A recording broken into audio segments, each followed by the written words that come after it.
कर्पूरीगौरं करुणावतारं संसारसारं भुजगेन्द्रहारं सदा वसन्तं हृदयारविन्दे भवं भवानी सहितं नमामि। श्री शिवाय नमस्तुभ्यं। हर हर महादेव। शिव पुराण की इस श्रृंखला में आप सभी का बहुत बहुत स्वागत है। महादेव की कृपा सदैव आप पर और आपके समस्त परिवार पर बनी रहे। आइए सुनते हैं शिव पुराण की कथाएं। आज हम सुनेंगे 13वें, 14वें और 15वें अध्याय का पाठ। इस अध्याय में हम जानेंगे सदाचार के नियम, संध्या का पूजा पाठ किस प्रकार किया जाए, प्रणव, गायत्री जाप और अग्निहोत्र की विधि एवं उनकी महिमा के बारे में। आइए पाठ को हम आरंभ करते हैं। ऋषियों ने सूत जी से कहा, हे सूत जी, हमें सदाचार का आप वह नियम बतलाइए जिससे बुद्धिमान और विद्वान पुरुष पुण्य लोक पर विजय को प्राप्त करता है।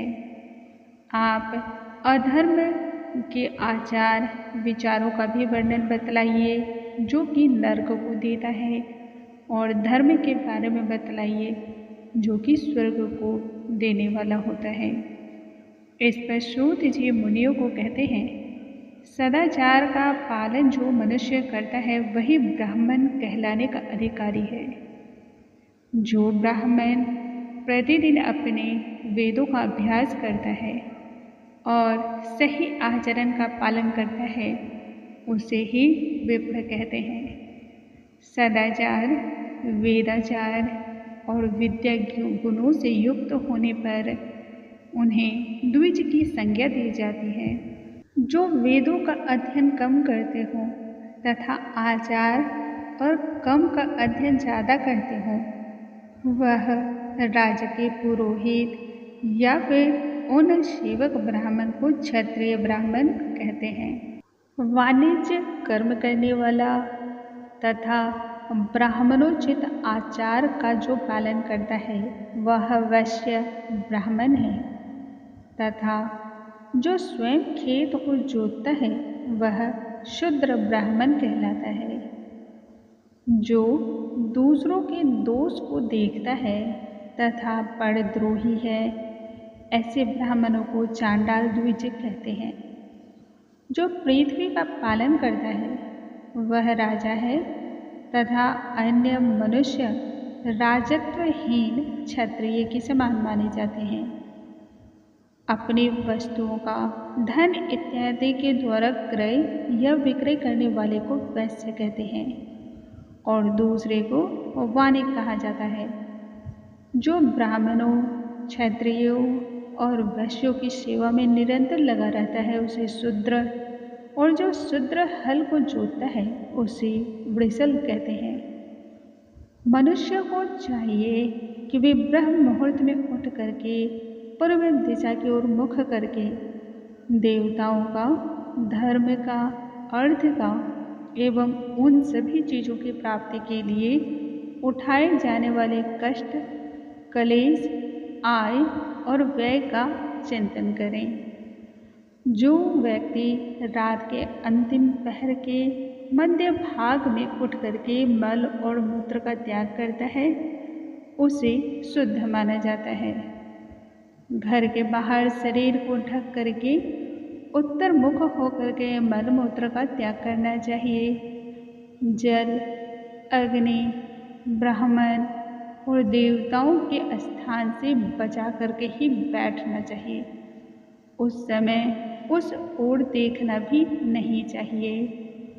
हाथ पैरों की शुद्धि करें, 8 बार कुल्ला करें।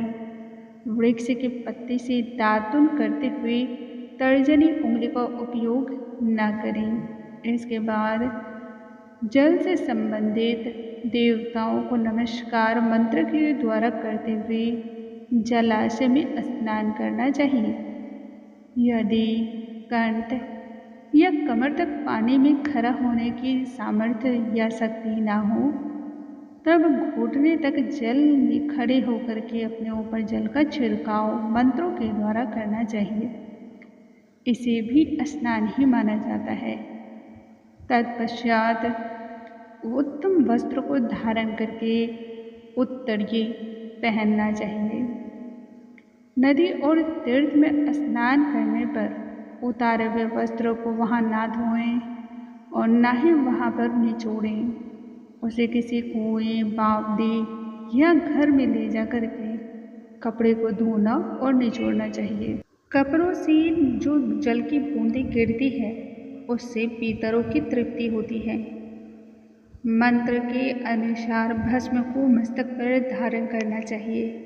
यदि इन विधि का पालन करने से पूर्व ही भस्म जमीन पर गिर जाए तब गिराने वाले मनुष्य को नरक की प्राप्ति होती है, इसलिए सावधानी रखनी चाहिए। आपोहिष्टा में 3 ऋचाएँ मानी गई हैं। पहली ऋचा का पाठ करके पैर, मस्तक और हृदय पे जल छिड़कें। दूसरी ऋचा के पाठ से मस्तक, हृदय और पैर पर जल छिड़कें तथा तीसरी ऋचा का पाठ करके हृदय, मस्तक और पैर पर जल छिड़कते हुए स्नान करना चाहिए। किसी अपवित्र वस्तु के स्पर्श हो जाने पर, स्वास्थ्य ठीक न रहने पर, यात्रा में जल के न होने की दशा में मंत्र के पाठ से ही स्नान कर लेना चाहिए। गायत्री मंत्र का जाप करते हुए दिन में 3 बार सूर्य को अर्घ्य देनी चाहिए। यह प्रातः और संध्या काल दोनों की पूजा विधि है। मध्याह्न में गायत्री मंत्र का उच्चारण करते हुए जो सूर्य को अर्घ्य देता है वो सायंकाल में पश्चिम की ओर मुख करके सूर्य को अर्घ्य दे।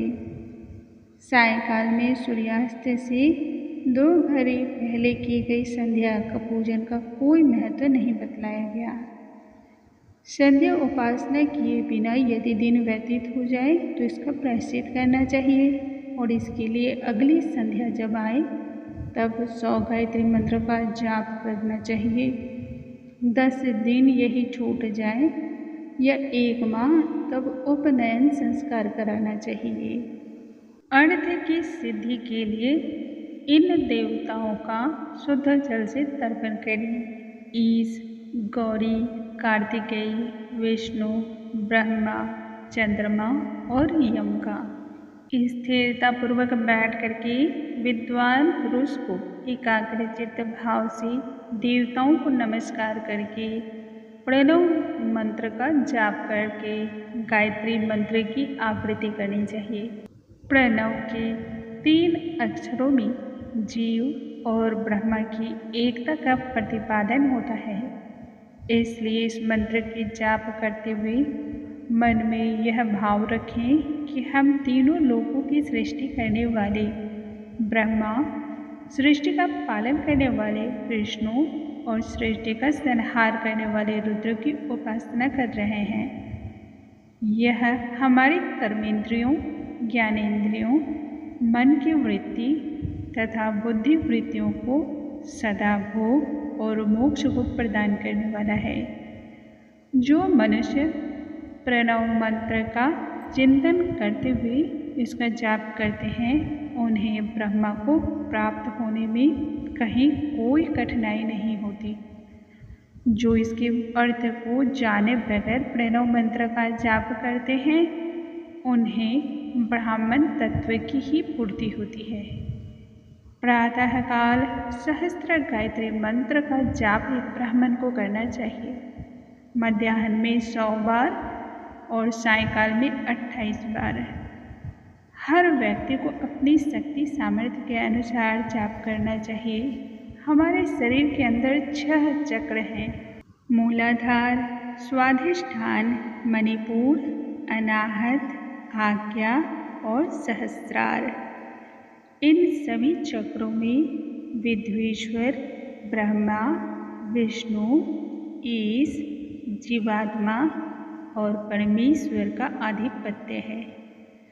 इसलिए सद्भावना के साथ इन सभी चीज़ों का जाप करना चाहिए। जो सहस्र बार जाप करता है वह ब्रह्मलोक को पाता है। 100 बार के जाप से इंद्र पद की प्राप्ति होती है। आत्मरक्षा के लिए मनुष्य अल्प मात्र में इसका जाप करता है तो उसे ब्राह्मण कुल में जन्म मिलता है। व्यक्ति यदि 12 लाख बार गायत्री का जाप करता है तब वह मनुष्य ब्राह्मण कहलाता है। जिस ब्राह्मण ने 1 लाख गायत्री का जप न किया हो उसे वैदिक कार्यों में नहीं आना चाहिए। यदि इसका एक दिन भी उल्लंघन होता है तब इसके बदले उतने अधिक मंत्रों का जाप करने से दोषों की शांति होती है। धर्म से अर्थ, अर्थ से भोग सुलभ और सरल होता है। भोग से वैराग्य की प्राप्ति होती है। धर्म पूर्वक जो धन उपार्जित किया जाता है उससे भोग प्राप्त होता है। भोगों के प्रति आसक्ति उससे उत्पन्न होती है। मनुष्य धर्म के पूर्वक यदि धन को पाता है तब यह दिव्य रूप को देता है। कामनाओं का जो त्याग करता है उसके अंतःकरण शुद्ध होते हैं और उस शुद्धि से ज्ञान प्राप्त होता है, उदय होता है। सतयुग में तप तथा कलयुग में दान, इन दोनों धर्मों को सर्वश्रेष्ठ माना गया है। सतयुग में ध्यान, त्रेता में तपस्या, द्वापर में यज्ञ करने से ज्ञान की प्राप्ति होती है। परंतु एक और बात है, कलयुग में प्रतिमा की पूजन से भी ज्ञान प्राप्त होता है। अधर्म और हिंसा रखने से अधोगति मिलती है। धर्म से सुख की प्राप्ति होती है, वहीं दुराचार से दुख। भोग और मोक्ष की सिद्धि के लिए धर्म का सही तरीके से पार्जन करना चाहिए। ब्राह्मण को 100 वर्ष के जीवन निर्वाह की सामग्री प्रदान करने पर ब्रह्मलोक प्राप्त होता है। 1 सहस्त्र चंद्रायन व्रत करने का जो अनुष्ठान करता है वह ब्रह्मलोक जाता है। दान करने वाला पुरुष जिस देवता को अपने समक्ष रख करके दान करता है, प्रसन्न चित्त से उसे उसी देवता का लोक मिलता है। जो मनुष्य धन के अभाव में तपस्या करता है उसे सुख की प्राप्ति होती है। ब्राह्मण को दान ग्रहण करना चाहिए और यज्ञ या फिर वेद कर्मों के द्वारा धन का अर्जन करना चाहिए। वहीं क्षत्रिय को बाहुबल से, वैश्य को कृषि के द्वारा और गो रक्षा से अपने धन का इकट्ठा करना चाहिए। न्याय पूर्वक जो धन अर्जित किया जाता है उससे उस व्यक्ति को ज्ञान प्राप्त होती है और ज्ञान से मोक्ष बहुत ही सुलभता से मिलते हैं। गृहस्थ मनुष्य धन, धान्य या अन्य प्रकार की वस्तु दान करे। जिस अन्न को ग्रहण करके मनुष्य कथा श्रवण और सद्कर्म का पालन करता है तब उसका आधा फल उसके दाता को मिलता है। इसलिए दान लेने वाले मनुष्य को दान में प्राप्त वस्तुओं का दान और तपस्या द्वारा हर पाप की शुद्धि करनी चाहिए। अपने धन के 3 भाग करें, एक धार्मिक कार्य के लिए, दूसरा वृद्धि के लिए, तीसरा उसका उपभोग करने के लिए। ऐसा करने से सभी प्रकार की इच्छा पूर्ण होती है। व्यापार से प्राप्त धन का 6वां भाग दान देना चाहिए। जो मनुष्य दूसरे के दोषों का बखान न करता हो वह सर्वश्रेष्ठ कहलाता है। ब्राह्मण को दूसरे के दोष को न तो देखना चाहिए, न ही सुनना चाहिए और न ही किसी से प्रकट करना चाहिए। विद्वान पुरुष यदि इन बातों को न माने तो वह प्राणियों के हृदय में क्रोध और रोष को उत्पन्न करता है। दोनों संध्या के समय अग्नि में विधि पूर्वक आहुति देकर के उन्हें प्रसन्न करें। चावल, धान्य, घी, फल, कंद और हविष्यों के द्वारा अस्थाली पाक बनाएं और यथोचित रीति का पालन करते हुए सूर्य और अग्नि को यह अर्पण करें। यदि आप इसमें असमर्थ हों तब संध्या काल में जाप और सूर्य की वंदना करें। आत्मज्ञान की इच्छा रखने वाले मनुष्य को तथा धनी पुरुषों को इस प्रकार से उपासना यदि करते हैं और ब्रह्म यज्ञ, देवताओं की पूजा, अग्नि पूजा, गुरु पूजा प्रतिदिन करते हैं नियम से, ब्राह्मण को भोजन और दक्षिणा देते हैं तो ऐसे व्यक्ति स्वर्गलोक के अधिकारी होते हैं। ऋषि आगे सूत जी से कहते हैं, हे प्रभु, हमें आप देव यज्ञ, ब्रह्म यज्ञ और अग्नि यज्ञ का वर्णन करके बताएं। सूत जी इस पर कहते हैं, यदि गृहस्थ पुरुष अग्नि में साय और प्रातः चावल आदि द्रव्य की आहुति जो देता है उसको अग्नि यज्ञ कहते हैं। जो ब्रह्मचर्य आश्रम में है उन्हें समीधा का यज्ञ करना चाहिए। द्विजों का जब तक विवाह न हो जाए तब तक अग्नि में समीधा की आहुति देनी चाहिए और जिसने अग्नि को विसर्जित करके उसे अपने आत्मा में ही स्थापित कर लिया है, ऐसे वानप्रस्थियों अर्थात सन्यासियों के लिए यही अग्नि यज्ञ है कि वे समय पर पवित्र अन्न का भोजन ग्रहण करें जो कि शरीर के लिए हितकर हो। ब्राह्मणों, सायकाल यदि अग्नि के लिए आहुति से संपत्ति की प्राप्ति होती है तो प्रातः काल के आहुति से आयु की वृद्धि। प्रातः काल के समय या फिर दिन के समय सूर्यदेव अग्नि में ही प्रविष्ट होते हैं, इसलिए सूर्य को दिव्य आहुति ही यज्ञ अग्नि यज्ञ के समान होती है। इंद्र आदि सभी देवताओं को प्राप्त करने के उद्देश्य से जो आहुति हम अग्नि में दें उसे देवी यज्ञ कहते हैं। लौकिक अग्नि में प्रतिष्ठित जो संस्कार, हवन, कर्म, देव यज्ञ इत्यादि हैं उनसे देवताओं को प्रसन्न करने के लिए विधि पूर्वक किया गया यज्ञ देव यज्ञ कहलाता है। जो वेदों के नित्य अध्ययन को करते हैं वह ब्रह्म यज्ञ कहा जाता है। मनुष्य को देवताओं की तृप्ति के लिए प्रतिदिन यज्ञ करना चाहिए। इसे दोनों ही काल में करना चाहिए। अग्नि के बिना देव यज्ञ किस प्रकार से होता है उसे मैं बतला रहा हूँ। सृष्टि का जब आरंभ हुआ था तब सर्वज्ञ और सर्वसामर्थ्य महादेव जी समस्त लोगों के उपकार के लिए वारों की कल्पना करने लगे। भगवान शिव ने जिन वारों की रचना की वह आरोग्य को देने वाला था। फिर माया शक्ति के द्वारा वार बनाया जो कि संपत्ति देने वाला था।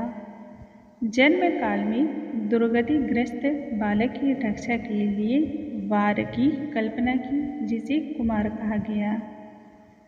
आलस्य, पाप की निवृत्ति, समस्त लोगों के हित की इच्छा से भगवान विष्णु का वार बनाया गया।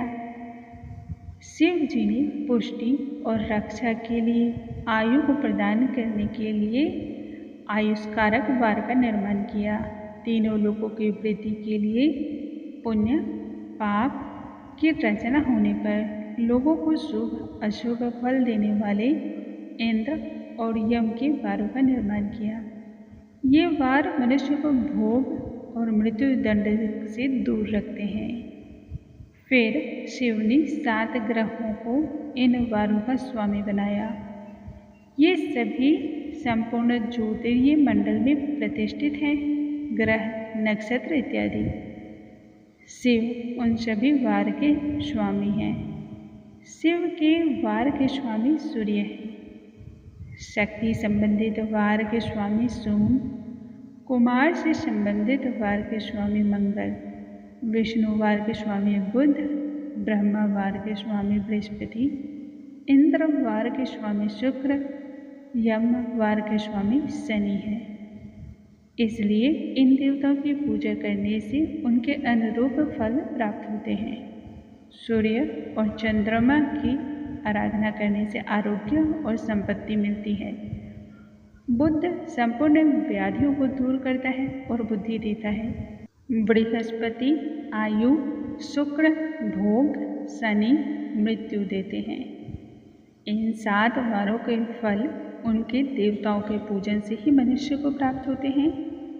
इसलिए इनकी पूजा करने का फल भी भगवान शिव ही देते हैं। देवताओं को प्रसन्न करने के लिए पूजा की 5 पद्धतियाँ बतलाई गई हैं। मंत्र जाप, होम यानी हवन, दान, तप और वेदी पर प्रतिमा में अग्नि या ब्राह्मण के शरीर में विशिष्ट देव की भावना करके 16 उपचारों से उनकी पूजा और आराधना करना। दोनों नेत्रों और मस्तक के रोग में और कुष्ठ रोग की शांति हेतु सूर्य देव की पूजा करके ब्राह्मण को भोजन कराएं। इसके बाद प्रारब्ध का निर्माण हो जाए तो जरा एवं रोगों का नाश हो जाता है। इष्ट देव के नाम मंत्रों का जाप वार के अनुसार मनुष्य को फल प्रदान करते हैं। रविवार को सूर्य तथा अन्य देवताओं के लिए, अन्य ब्राह्मणों के लिए विशिष्ट वस्तु अर्पण किए जाते हैं। इससे विशेष फल प्राप्त होता है और पाप शांत होते हैं। सोमवार को संपत्ति और लक्ष्मी की प्राप्ति के लिए लक्ष्मी पूजन करें। पत्नी के साथ ब्राह्मण को घी में बना हुआ भोजन कराएं। मंगलवार को रोग की शांति हेतु काली पूजा करें तथा ब्राह्मणों को ऐसा अन्न भोजन कराएं जो कि अरहर दाल, मूंग और उड़द से युक्त हो। बुधवार को दही युक्त अन्न के द्वारा भगवान विष्णु का पूजन कराएं। ऐसा करने से पुत्र मित्र की प्राप्ति होती है और यह दीर्घायु भी देता है। बृहस्पतिवार को देवताओं को वस्त्र, यज्ञोपवीत और घी मिश्रित खीर से पूजन करने से दीर्घायु की प्राप्ति होती है। संसार के समस्त भौतिक सुख का, समृद्धि का यदि आप प्राप्ति चाहते हैं तब शुक्रवार को देवताओं को पूजन करें और ब्राह्मणों को षड्स युक्त अन्न दें। स्त्रियों को प्रसन्नता के लिए सुंदर वस्त्र देने का विधान है। शनिवार को अपमृत्यु के निवारण के लिए रुद्र की पूजा करें तथा तिल के द्वारा हवन और दान करके देवता को संतुष्ट करें। ब्राह्मणों को तिल मिश्रित भोजन कराएं। ऐसा करने से आरोग्य की प्राप्ति होती है और मृत्यु दूर रहती है। देवताओं के प्रतिदिन जो विशेष पूजन होते हैं उसमें व्यक्ति को सदैव पूजन, स्नान, दान, जाप, होम और ब्राह्मण तर्पण आदि विशेष वार, विशेष तिथि और नक्षत्र में करनी चाहिए। विभिन्न देवताओं के पूजन में जगदीश्वर भगवान शिव उन देवताओं के रूप में पूजित होकर के सभी को सभी प्रकार के सुख प्रदान करते हैं। देश, काल, पात्र, लोक का ध्यान करते हुए महादेव की आराधना जो करते हैं उन्हें आरोग्य की प्राप्ति होती है। सभी मंगल कार्य आरंभ में और अशुभ कार्य के अंत में तथा जन्म नक्षत्रों के आने पर गृहस्थ पुरुष अपने घर में आरोग्य की समृद्धि के लिए सूर्य का पूजन करें। ऐसा करने से सिद्ध होता है कि देवताओं का पूजन सभी प्रकार की विशेष और अभीष्ट वस्तुओं को देने वाला है। जो मनुष्य सदैव शुभ और अच्छे फल की आशा रखता है, अपेक्षा रखता है, उन्हें 7 दिन सामर्थ्य के अनुसार पूजन करना चाहिए। निर्धन मनुष्य तपस्या और व्रत आदि के द्वारा देवी देवताओं की आराधना करे। धनी मनुष्य धन इत्यादि के द्वारा देवी देवताओं की आराधना करे। जो मनुष्य श्रद्धापूर्वक इस तरह के धर्म का अनुष्ठान करता है वह पुण्य लोक में सभी फल को भोग करके पृथ्वी पर दोबारा जन्म लेता है। धनवान पुरुष को सदा भोग की सिद्धि के लिए राहगीरों के लिए वृक्ष लगा के छाया की व्यवस्था करनी चाहिए। उनके लिए कुएं, बावली और पानी पीने की व्यवस्था करनी चाहिए। जो ब्राह्मण इस अध्याय को सुनता है, पढ़ता है, किसी दूसरे को सुनाने की व्यवस्था करता है, उसे देव यज्ञ का फल प्राप्त होता है। ऋषियों ने आगे कहा कि समस्त पदार्थों के ज्ञाता सूत जी, आप हमसे देश, काल और दान के विषय में बतलाएं। इस पर सूत जी कहते हैं, हे ऋषियों, अपने घर में किया गया देव यज्ञ शुद्ध गृह के फल को देने वाला है। गौशाला के स्थान पर घर में किए गए देव यज्ञ से यह 10 गुना अधिक प्राप्त होता है, जबकि जलाशय का गौशाला से 10 गुना। तुलसी, बेल या पीपल का वृक्ष जहाँ पर हो, उस स्थान पर दान करने से जलाशय से भी 10 गुना अधिक यह पुण्य देता है, और देवालय उससे भी 10 गुना अधिक देता है। देवालय से 10 गुना अधिक तीर्थ भूमि पर दिया गया दान है, उससे भी 10 गुना अधिक नदी के किनारे पे प्राप्त होता है, और उससे भी 10 गुना अधिक तीर्थ नदी के तट पर, इससे भी अधिक 10 गुना सप्तगंगा का तट, उससे भी 10 गुना अधिक समुद्र के तट पर, उससे भी 10 गुना अधिक पर्वत की चोटी पर, और उससे भी अधिक वह स्थान है जहाँ आपका मन रम जाए। सतयुग में यज्ञ, दान इत्यादि करने से सभी फल प्राप्त होते हैं। वहीं त्रेता में तिहाई और द्वापर में आधा, कलयुग में इससे भी कम फल की प्राप्ति होती है। परंतु शुद्ध और निर्मल हृदय से किया गया पूजन निश्चय ही फल को देता है।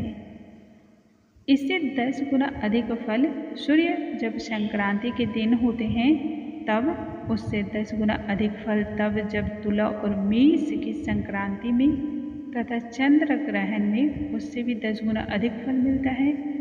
सूर्य ग्रहण में उससे भी 10 गुना अधिक फल प्राप्त होता है।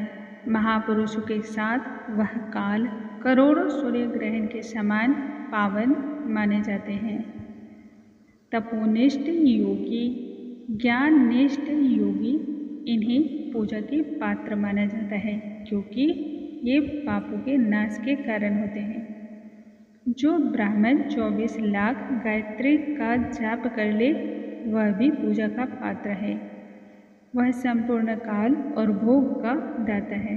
गायत्री के द्वारा ब्राह्मण पवित्र हो जाता है, इसलिए दान, जाप, भोग, पूजा सभी कार्यों के लिए वह शुद्ध और पवित्र है।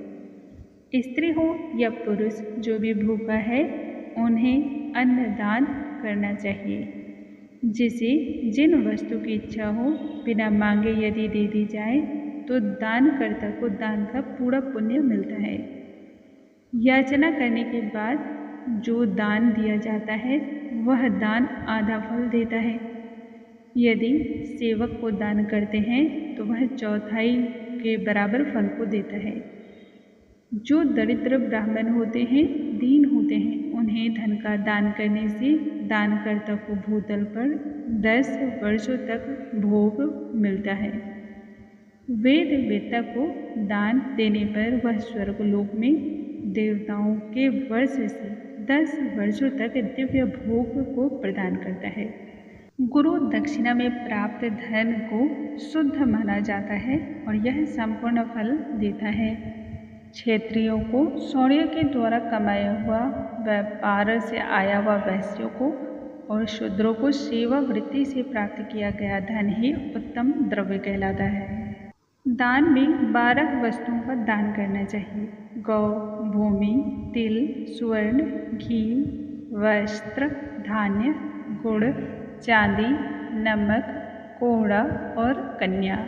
एकमात्र ऐसा दान जो सभी पापों का अकेला ही निवारण होता है, गौदान। इससे पुण्य कर्मों की भी पुष्टि होती है। भूमि का दान परलोक में आश्रय देता है। तिल का दान बल देने वाला और मृत्यु का निवारक होता है। स्वर्ण दान करने से वीर्य, घी के दान से पुष्टि, वस्त्र दान से आयु, धान्य का दान से अन्न और धन की समृद्धि, गुड़ दान से मधुर भोजन, चांदी दान से वीर्य, लवण के दान से षडस भोजन और कोहड़ा के दान से पुष्टि की प्राप्ति होती है। साथ ही कन्या का दान आजीवन भोग को देने वाला होता है। जिन वस्तुओं के दान से आपकी मन और इंद्रियां तृप्त होती हैं, उन वस्तुओं का दान सदैव करना चाहिए। वेद और शास्त्र को यदि गुरु मुख से श्रवण किया जाए या ग्रहण किया जाए तो कर्म का फल मनुष्य को उच्च कोटि का प्राप्त होता है। आस्तिकता बुद्धि उन्हें कहते हैं जो भाई, बंधु या राजा के भय से उत्पन्न हुआ होता है। इन्हें कनिष्ठ श्रेणी के आधार पर भी आस्तिकता कहा गया है। जो सदैव ही दरिद्रता और निर्धनता की स्थिति में जीवन जी रहे हैं, उन्हें वस्तुओं का यदि अभाव है तब वाणी और कर्म के द्वारा पूजन करनी चाहिए। ऐसे में यदि वह तीर्थ यात्रा करते हैं या व्रत करते हैं तो यह भी पूजा माना जाता है। तपस्या और दान मनुष्य को जीवन पर्यंत तक करने चाहिए। ऐसा करने से मनुष्य को सभी प्रकार के भोग की प्राप्ति होती है। इससे लोक परलोक में उत्तम कुल, जन्म और सदा सुलभ होने वाले भोग मोक्ष की प्राप्ति होती है। जो मनुष्य सदा इस पाठ का श्रवण करता है अथवा किसी दूसरे को सुनाता है, निश्चय ही उसे धार्मिक बुद्धि प्राप्त होती है और उनमें ज्ञान का अभ्युदय होता है। दोस्तों, इस प्रकार से आज हम अपनी कथा को यहीं पर समाप्त करते हैं। कल आगे की कथा फिर हम आरंभ करेंगे। बोलो जय शिव शंकर, जय शिव शंभु, हर हर महादेव।